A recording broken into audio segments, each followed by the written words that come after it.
Sophia Soto at Yardbarker. Jurnee, so happy to speak with you again. Thank you for your time. Thank you.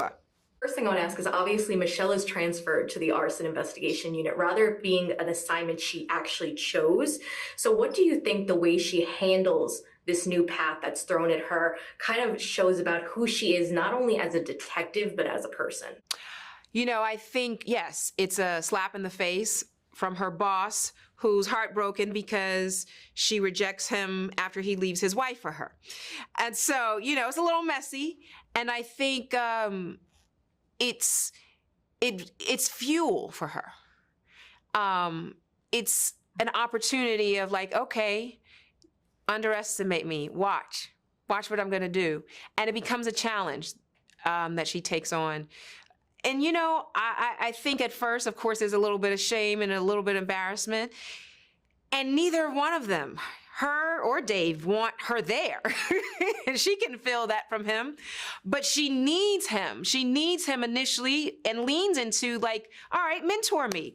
Show me the ropes. I don't know anything about arson investigation. Show me how it's done. And tries to stroke his ego in order to make him comfortable and not threatened, because she also knows he's clearly not doing his job well enough if she was sent here. So there's a lot going on.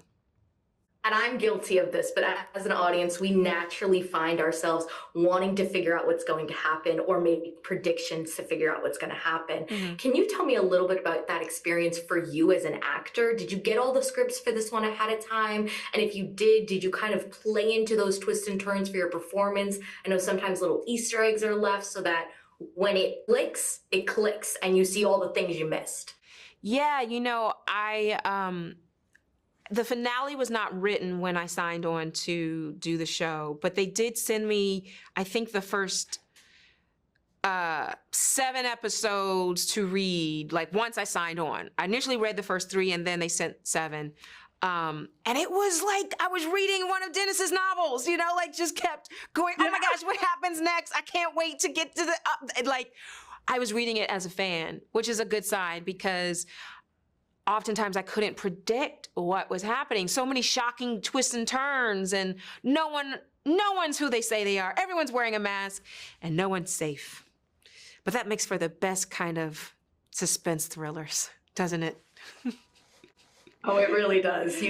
Once you get that edge of your seat feeling, you're hooked. And that's exactly what this show. Yeah. But one of the things I love, and we've spoken about this before, is shooting practically and the importance of that and the difference for an actor. Mm-hmm. So what is one scene, teasing, obviously I know you can't give too much away, but one scene that you would not have been able to do or come out as well if for not shooting practically?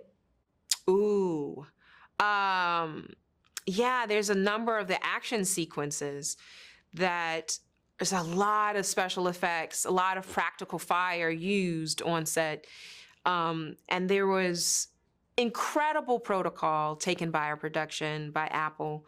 I have to give them credit. They kept us all safe. There weren't any injuries. And it does just add an element to you where you just are responding. You're just behaving. There's not as much of your imagination you have to use because it's there. And so, yes, it always makes your job so much easier when you've got the practical special effects. Thank you so much, Jurnee. I appreciate you, and I can't wait till the next time we get to speak. Same here.